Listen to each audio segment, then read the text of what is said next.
this is what we do for Richard, huh? I'm not sure about that. Okay, here we are.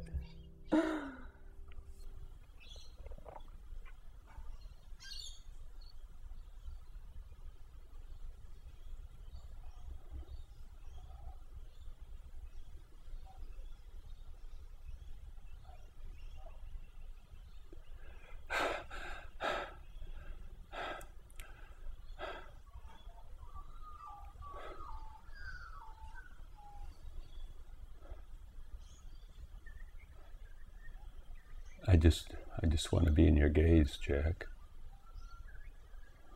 It's your gaze. You're looking at yourself, Richard. I just want you to see.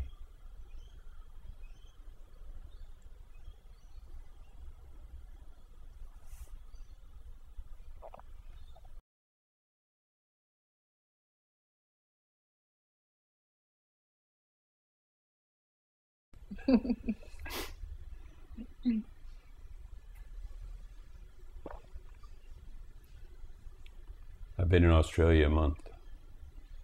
Mm-hmm. So the system is getting used to it, huh? Yeah, there's no use. Mm.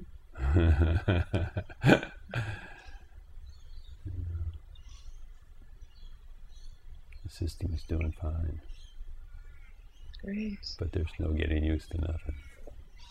Mm-hmm.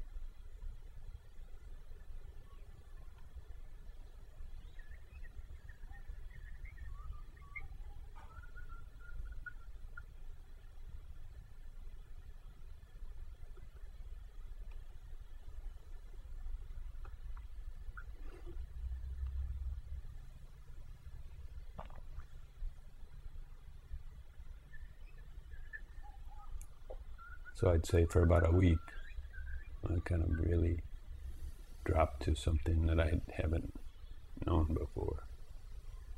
Mm.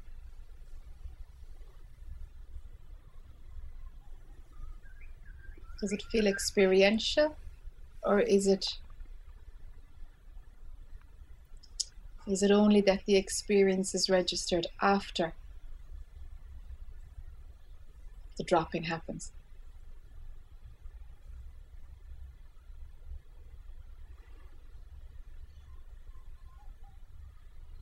It's experiential.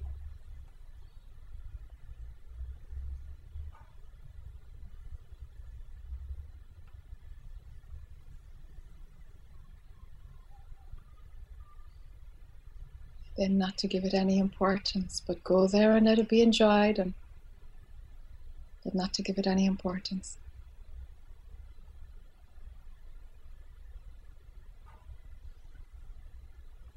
It's just another manifestation. And they're great fun, and they're to be enjoyed. They all fade. With relief, they all fade.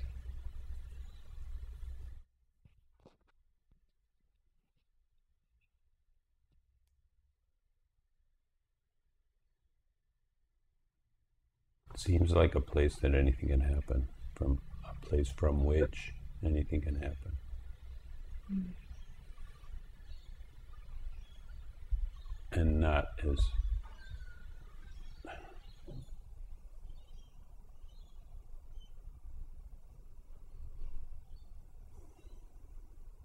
as some desire space, but as a space where, you got to be careful. Because Yes. It's so easy to be propelled into a story. Yes. I mean, they're all there to choose from. Images are flashing. and it's a place where they can just flash.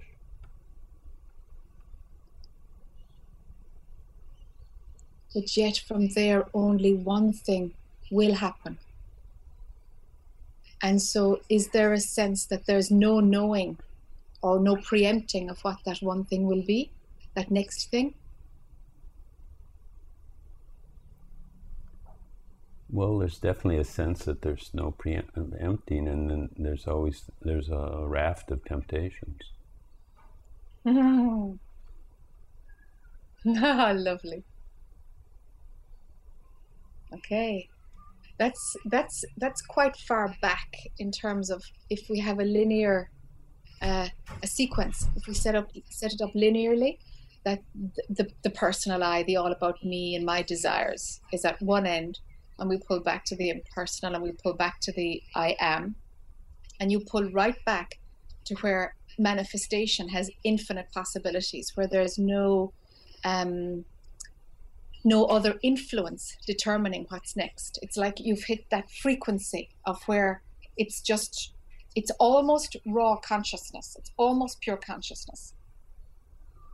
And it's just at that burgeoning of opportunity where prior to where the influences of what's going to happen next have kicked in. That's quite far back in terms of moving outside of the matrix, of mind going to its own limit, which is the edge of the matrix. It's quite close to that. I'm not setting this up as a great thing, but just so that you can see linearly, you know, how mind can pull out of the matrix, and it'll go back in or it'll blow altogether. Who knows? It's going to do what it's going to do.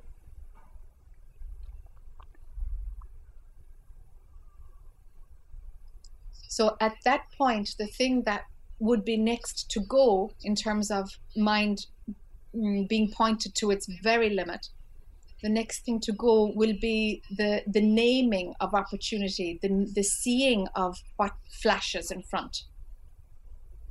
It's like for some, those flashing of opportunity, of potential happenings, those flashings are seen to be just energy, just an oscillation of movement. So it's like the labeling of what can happen falls away, and there's just these, I don't know, potentiality, pure potentiality without knowing what the potential of what is. Does that resonate? That it's pure potentiality? Yeah. So pull back even the seeing of what it is that has potential. Just nip that layer. So there's just potentiality, nothing more. Just the burgeoning of manifestation before it comes form in any way. Just the burgeoning itself.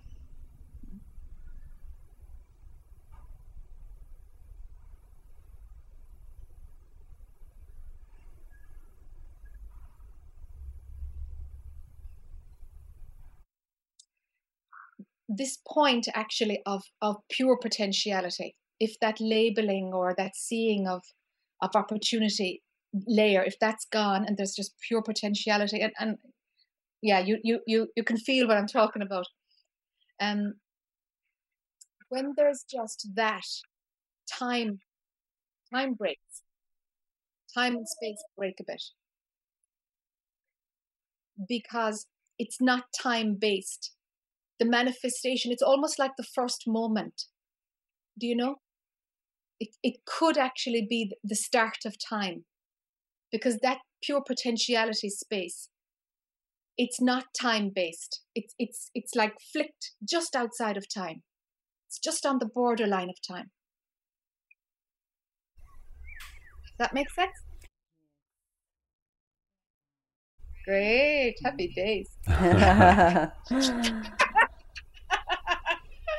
Oh, don't you just love this stuff? Mind playing with its own, you know. It's like going to the edge of a really high cliff, you know. There's lots of them here in Ireland, and like, whoops, you know, if you stand at the edge, you know that there's this pull to jump over, you know, but you have to do it, you know. You still have to go to the edge just to feel that pull. And it's like in another way, mind just goes to its edge and it's petrified because it's its own annihilation, but at the same time there's a buzz in it because it's playing with its own existence. You know? So like my experience seems to be tied to meeting Rena. I mean, the moment we were together, something shifted for me. And I was just a space. And it wasn't a grasping space at all. Yeah. Somehow we saw each other. And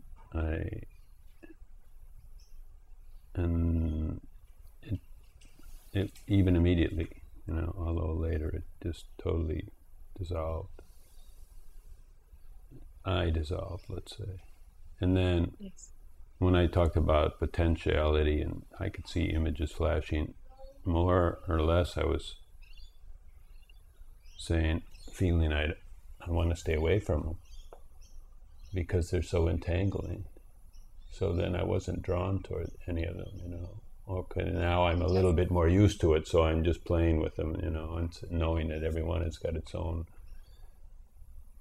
lifetime hook to it, you know. Yes. And like, I don't need it and I can have it too.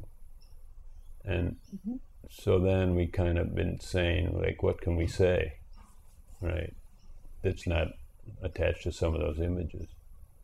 So then we were saying, okay, let's just come together and and then we'll go out into our life and see, you know, I'll do an interview or I'll do a tape or fool around with, she'll go out shopping or what she has to do in the day, and then we'll come back and then just see, you know, go in and out like that, or just touch base, let's call it touch base, and then just somehow get used to that,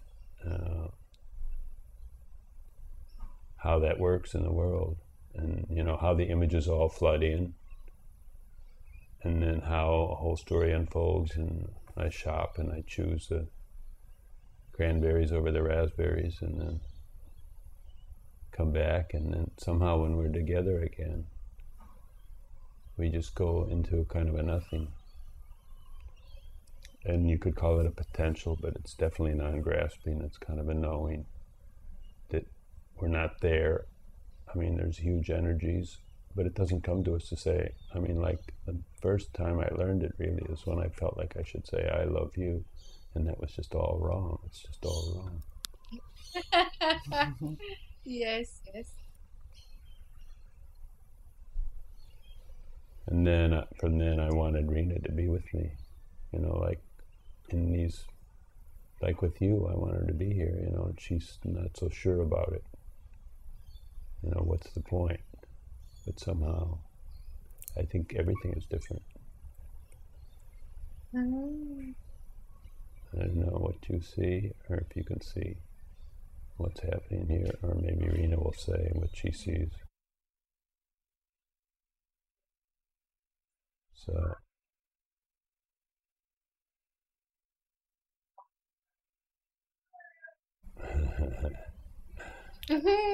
Well, there's a reluctance here to put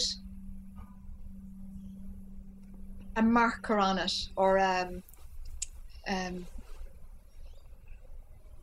to box it or to categorize it, because by virtue of the fact that pure potentiality, even that, I'm really even reluctant to say that, you know, even though I just said it, you know, it's like, but by virtue of the fact of potential, it can't be categorized. That's the whole point.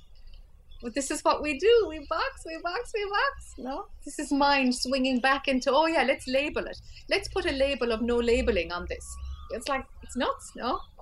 So there's no getting away from it. And I suppose the one little gem that might be woven into this is to see how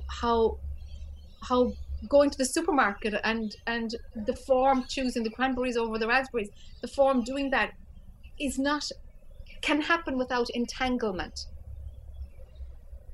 So if your system energetically, your energy field gets used to the pure potentiality state where mind can rest there and the form isn't shaking, in getting used to it, then the day can happen from that space where mind isn't going into the, oh, I'm choosing this or I'm choosing that, and it's better for me if I choose that and I desire that over that. Without all of that dialogue, without any identification at all, something will purchase the raspberries over the cranberries or vice versa. So if the system can hold that frequency of pure potentiality, there is just smoothness. And even when stuff hits the fan and like someone crashes the car or your wallet gets stolen in the supermarket, it's actually part of the flow also. It's actually part of the flow also, because the potentiality embraces all of it. It's like it overrides the bad good, and you know that there's no desire in that state. You know that. It's fantastic. To see what's absent, and then there's no feeling of absence, except there's fullness, what you describe as just fullness, nothing, the richness of nothingness. So what if life were to be lived from that place? It is lived with that place, except mind superimposes all the labels on top and all the desires on top, but it really is lived from that place, you know? Pure potentiality doesn't disappear. It's always there. It's just that we can't access that frequency usually because we're just too all about me, too much my, me, mine, my desires, my garbage.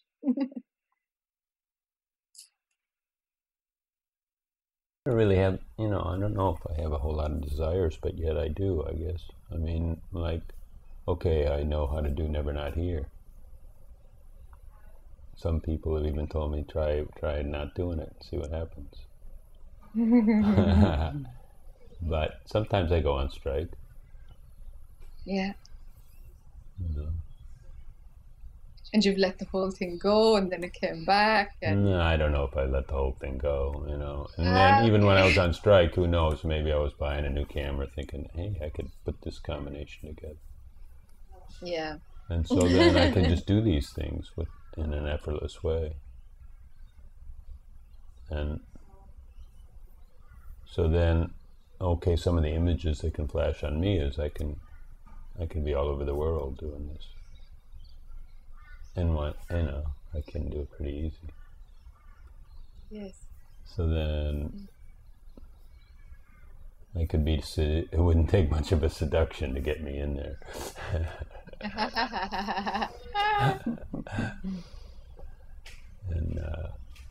And this space, this new space where, I don't know, like coming in and out of, in a way, running away from images. Just saying all those images are really dangerous. Dangerous in the sense that they've got a whole series of things that will be demanded, and then that's a setup for the next thing, and then that's a setup for the next thing, and then, and if you just don't set it up,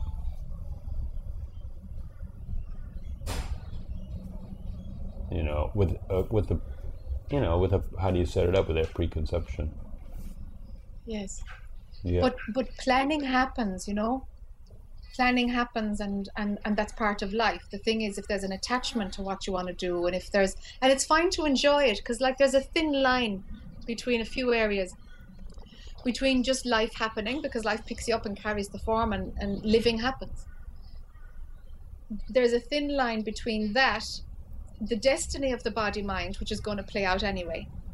And then if there's enjoyment of the destiny, it's almost like, does that imply that there is a desire there? Well, maybe not, and only you can see that. Maybe if the desire was taken away, it would just be that, well, there's joy in what you do. There's just joy in what you do. Well, I mean, let's be clear about what is this destiny, or what, we could say there's a tendency, or there's a momentum, or is it something like that? I think it's more got to do with from the perspective of pure potentiality, there will be just one outcome. that does happen. In any moment, there's only one thing that's going to happen anyway. Do you know? A gazillion one things, but given any cocktail of potentiality, one potential is realized in any moment. And so those series of single happenings become, I suppose, a lifeline. And when there is an individual, when separation is running, it seems like that it is the life of a person, and it is the destiny or the life path of a person. And then when the personal I is running even deeper, then it's my destiny, and it's my karma, and it's my life. And without all of that idea of destiny, there is still just what happens. So at every layer, there's just what happens. Now we bring in the personal I, and then, well, it's my life. And then it's my desires, and it's my conditioning, and it's my cultural context. Now we have my destiny. And you'll find astrology charts, Ashatic, whatever they're called, those ancient records, all those, someone can read your palm and actually tell you what the length of your life is going to be, or how many children you're going to have. How come? So certain potentialities are laid out, but for whom? It's just life exercising its potential. It's manifesting itself in every version it can do. But there has to be an individual to own the destiny. And so if we see that there's Richard who a separate Richard, let's say there is an individual Richard, there isn't, but consciousness can play with the idea that there is a separate individual called Richard Miller who runs Never Not Here. So if we take it that there is an individual, then it's his destiny to run Never Not Here, and it's his destiny to be in Australia right now. Okay, now without the destiny, well, life is just manifesting a time and place for that physical form to be at any place. But who you are is in 6 billion different places. Or if there's a connected with the whole universe, well, there is no place at all. Wherever you are is home. There's only home. Every point in the universe is where you are. Every single point is where you are. That's unity consciousness. And prior to that, well, you're home. And this dream talks of destiny and talks of separation. But you're home. You always were home. You can't leave home. And so at various levels, the destiny story is really strong, or the destiny story makes no sense at all. But when there is a Richard character who's doing Never Not Here, it is known then, when it's clean and clear and it's just life playing out, when there's no attachment to the gig, if there are desires around it, that they can work either way, and there's a same about it, whether they get fulfilled or not. Like what we were talking about a few minutes ago about the flow around, if you liked Rena's daughter or didn't like Rena's daughter, it would still be the same flow. It wouldn't have impacted.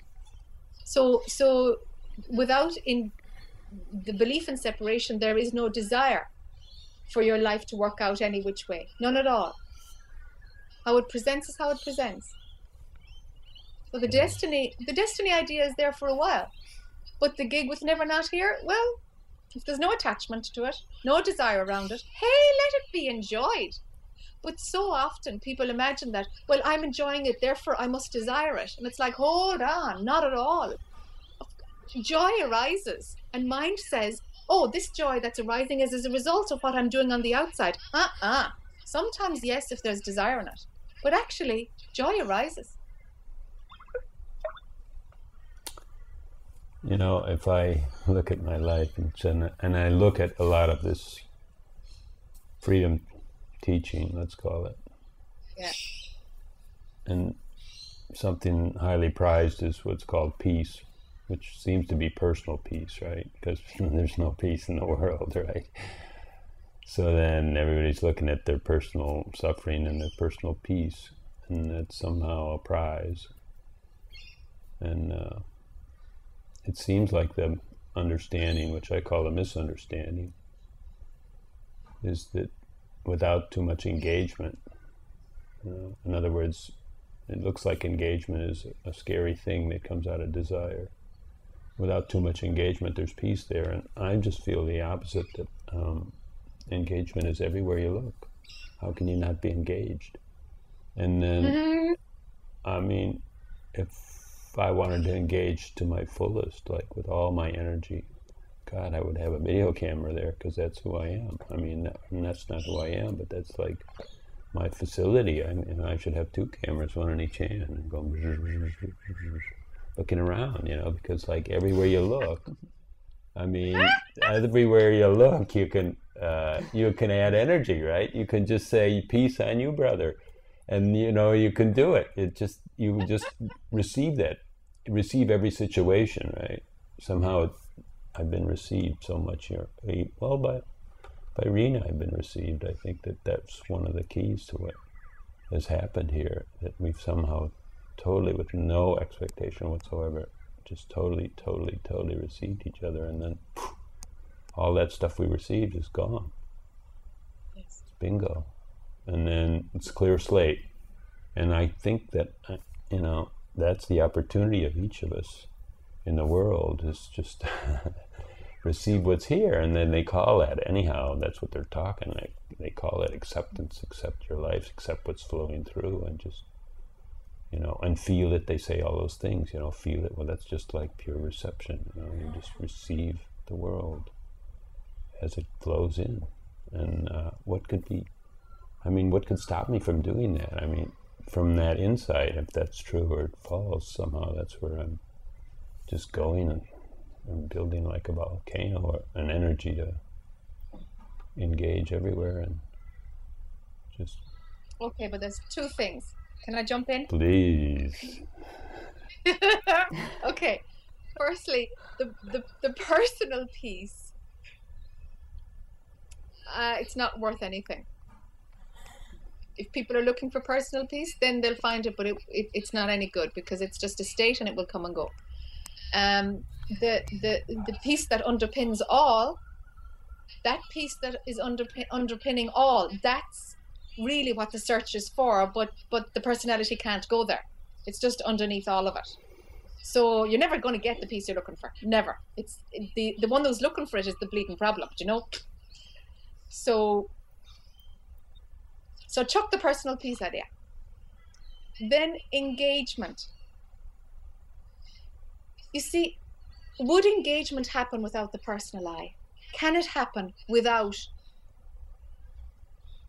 the let me try to describe this another way. The piece that underpins all, it's like it's inside. It's like it's, well, it's not outside, so then we say it's inside. It's not inside, but there's no other place to say, because we're still using opposites all the time. So that piece that's outside of this game, or within, if there's an animated Richard that operates on a personality level over that, great, that's life. That's just life. But if there is a total abandonment or forgetfulness of that piece which is outside of the movie, then he's going to be disappointed and get a buzz, and he's going to have desires, and life will be rocky and beautiful. And that level of engagement, at some point that breaks down, and that is seen, even the beautiful parts. If there is personal engagement, it has suffering in its lining. Everything is lined with suffering sooner or later. Even the good tastes bitter if there is a personal I engaged in it. There's nothing that can I don't want, I suppose, to present a theory. It's not about that, because this is just a maturing that happens. It's like the level of personal experiences that need to be had. When they're had, then everything is bitter. Even the most delicious stuff is bitter again from there on. And so that's that part of the breakdown of the personal I. At that point, the stabilization of the piece within, the piece that's outside of the matrix, that's the standing ground of everything. And the animated personality can operate on top of that.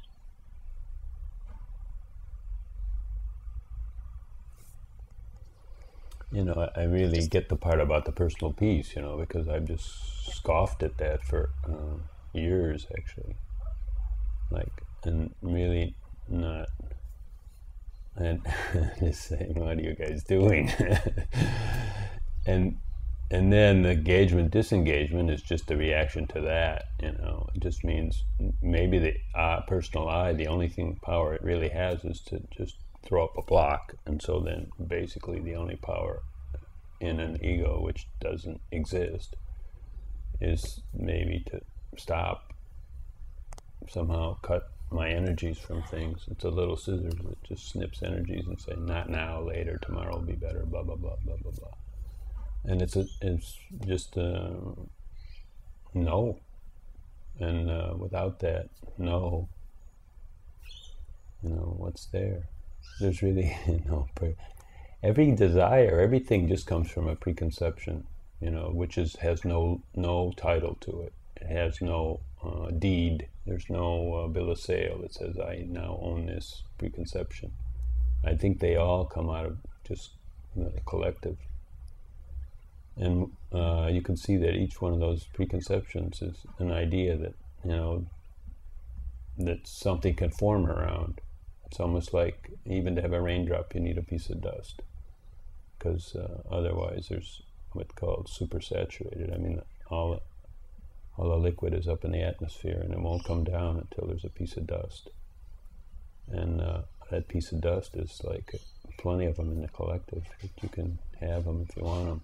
And before that preconception, I mean, is grasped, there's no such thing as an ego, or no such thing as a judgment, or no such thing as a desire, or no such thing as a suffering, or no such thing as anything. I mean, it just seems so simple. Oh, to me, is yes. Right now. I don't know if I'm on to something. Yes, it is so simple. It is. And kind of seeing that or knowing that. I mean, if I know it, but seeing it, whether I see what's there or what's not there. It's easy to just pick them up and put them down, you know, and then say, oh yeah, I'm picking them up again. Or this one or that one, or well, I'm going to play this one out, or this one I'm going to put down. I don't need it. And that's kind of like, you know, like I'm saying with Rena, we're not making any stories up, but and we're playing with them too. But the one story is that we're not making any stories up. Of course, that's already a story. And then,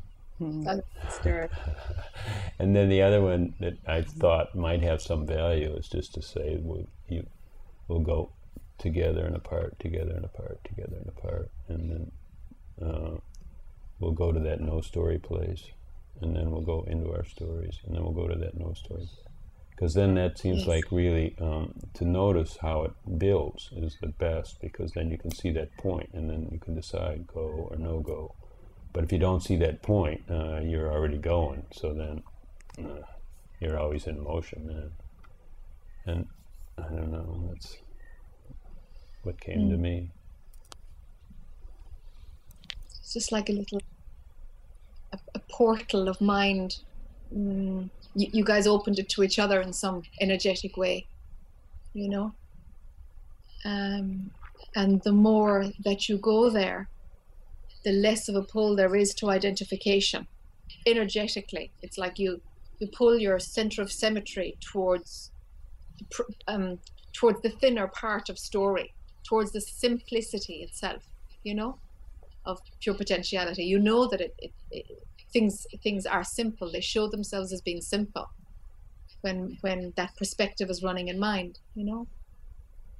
Complex energies exist, but they're of no interest. They're seen to be simple too. It's the labeling that makes them complex, you know. They don't draw your attention, so what you don't see isn't real for you. So it all starts out being very simple, for sure. Still story. Prior to story, peace arises from there.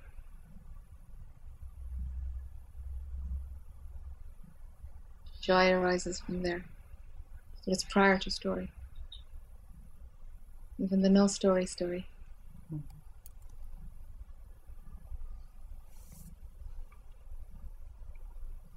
But for the phenomenal world, I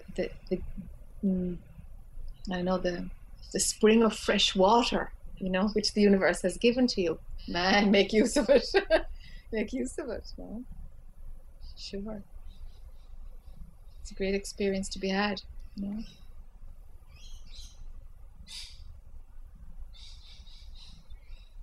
So great to see you, Jack. Yeah. And you guys. Really? Maybe this form will go to Australia some year. I don't know. Let's see. It's nice to. We had a couple of good runs together. Yeah. Yeah. Yeah. Nice to be there in some shape or form right now. Why not? Yeah.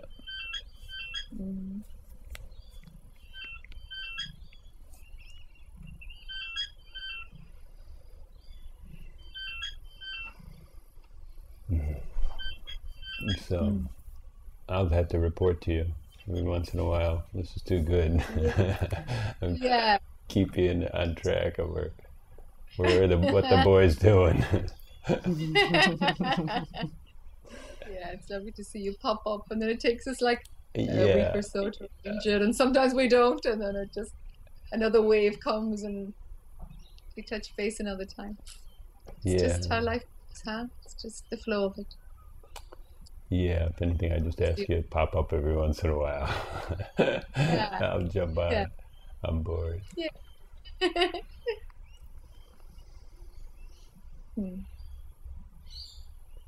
Thanks for being you. Yeah. Thank you, guys. Nice to see you so fresh in the morning. Yeah.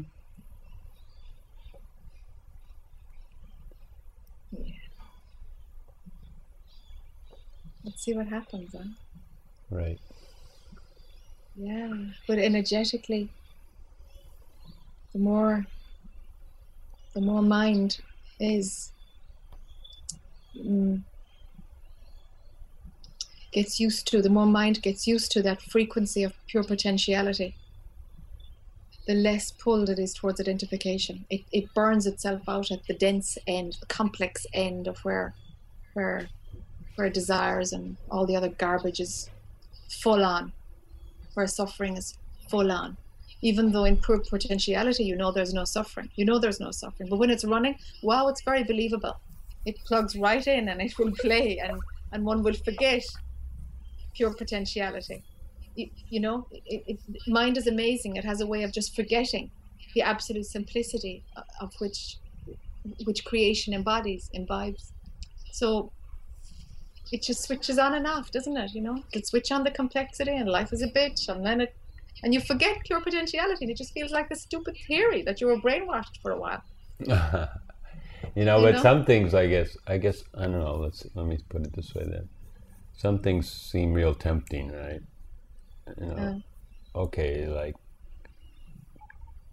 let's say when relationships are reacting, and something comes up, and you feel like it's so right on, so dead on, and it's also humorous, and it's also sarcastic.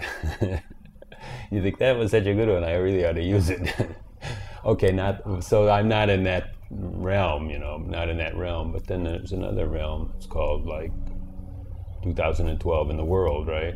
And sure. And world pain and maybe elections and stuff like that, where maybe something could get discussed that had some meaningfulness, and then also an urge of a lot of people to go on the street and say, hey, look, we don't even know what to do, but we know we're for each other, and we know there's a consolidation of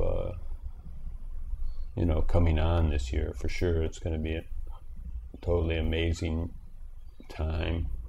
And so then there's a temptation there, identify or not identify, but definitely jump in the pot.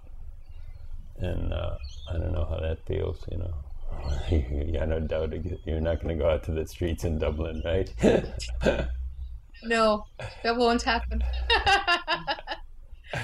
No, that won't happen at all. Yeah. It'll play fine without this form. It'll do what it does, but this form doesn't get moved on those things very much. There was a time when it did, and maybe it's done. I don't know. Yeah, there's a lot. I think a lot of, I don't know, this form will be out there probably. You know, this form feels that a lot of, you know, a lot of coaching could relieve. Yeah, if consciousness is moving that form to do some, I don't know, some shifting of consciousness. What a blessing. Let it rip and enjoy, huh? Go for it. Go for it. You know, so much is numbed out. You know, so much of the human problem seems to be a blanket of numbness. And you know, it's so simple just to pick things off the floor and put them on the table, and not to say do this, do that, or this is right or this is wrong, but just say, oh, look what I found. Or just say there's an option. Hey, you can love your neighbor. Oh, wow, I didn't think of that, you know. Something simple like that. Yeah. If there's a pull to that, then do it with no attachment and no desire for an outcome. And let it move through, and hey, you know, it's easy. It's easy then. There's no obstacle. It's just life using the form. But you're life, you're not the form. If you want something to attach to, be life itself until that falls away. Until that idea falls away. Well, I think I'll let you go now. Yeah. Just tell you I love you. Love you guys too. Take care, huh? Thanks. Bye.